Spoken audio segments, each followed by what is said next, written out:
The GPU has arrived. It does look a bit dusty and used, but there's nothing bad about its condition that I can see. So let's install it in the PC. Now, before we install the GPU, we have some changes to make. Firstly, the graphics card is not going to fit with the DVD drive there. We're going to have to move it up.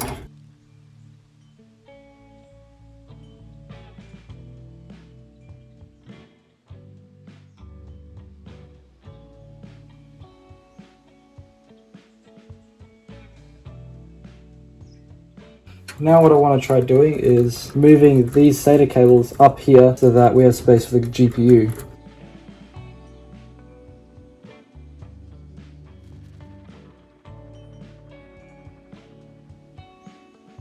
Now that everything's plugged in, let's see if we can fit the GPU in. Just a little bit of space left. Now all that's left to do is to plug these power connectors into the graphics card and screw the GPU in. And we're done. So let's check if our GPU shows up. And it shows up. There it is. So the GTX 970 is showing up, which is a good sign. Let's run the GPU driver installer.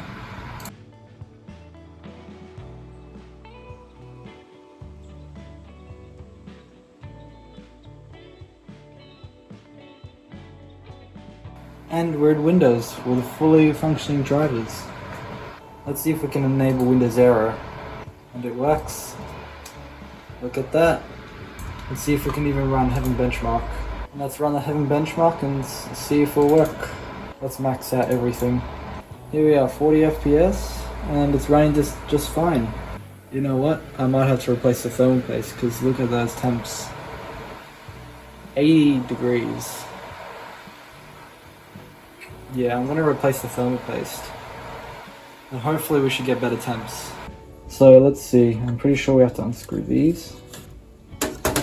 Looks like all these screws here are just connecting the back plate to the PCB. It doesn't look like it's the actual heatsink, so I assume we might just have to unscrew these to get to the GPU and take off the heatsink. And hopefully the heatsink just comes off. Oh! There it is. So let's unplug these fan connectors. I'm going to be very careful. This connector here is proving very hard to get off. So I'll just leave it and I'll just clean up because I've already got access to most of what's here already. Look at this.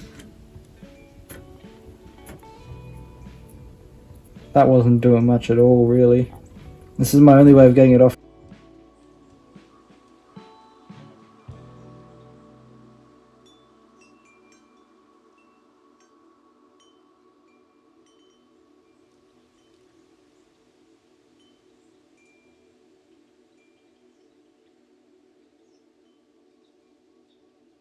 So I've gotten as much as I can off the card, and yeah, that stuff was very dry. So dry, in fact, it's really hard to get the stuff right in the corners and around the GPU die out of there.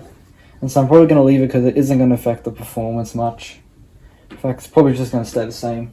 I'm also going to dust out the board a bit. And I'm also going to check under the back plate.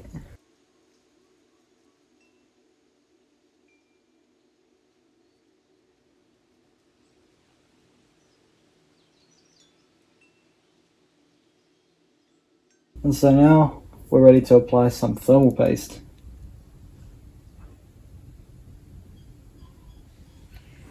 That'll probably be enough.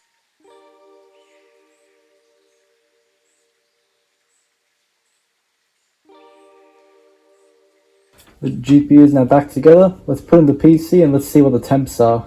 Honestly, the temperatures are looking very solid.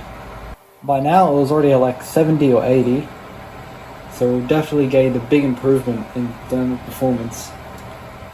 But I'll run a benchmark and we'll see how stable the temps are.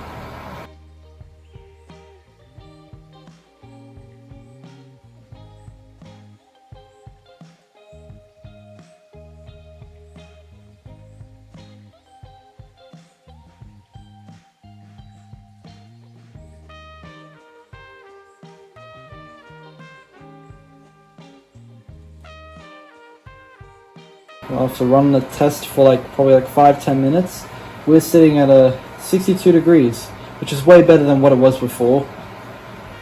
And so yeah, it all looks good.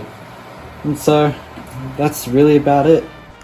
So guys, I'd like to say thank you very much for watching this series, this video, and you know, seeing all the views and the comments and the likes really helps out a lot, and these videos take a long time to make, so like, comment, or even if you subscribe, I'd really appreciate it.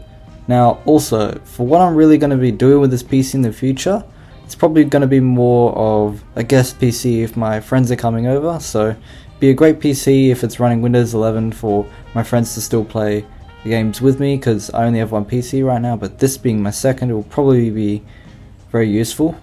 And also, it's great if I need to test probably like old games or old software, because I can always go back to Windows 7 and still have pretty powerful hardware that natively supports it. So anyways, thank you for watching, and I'll see you in the next video.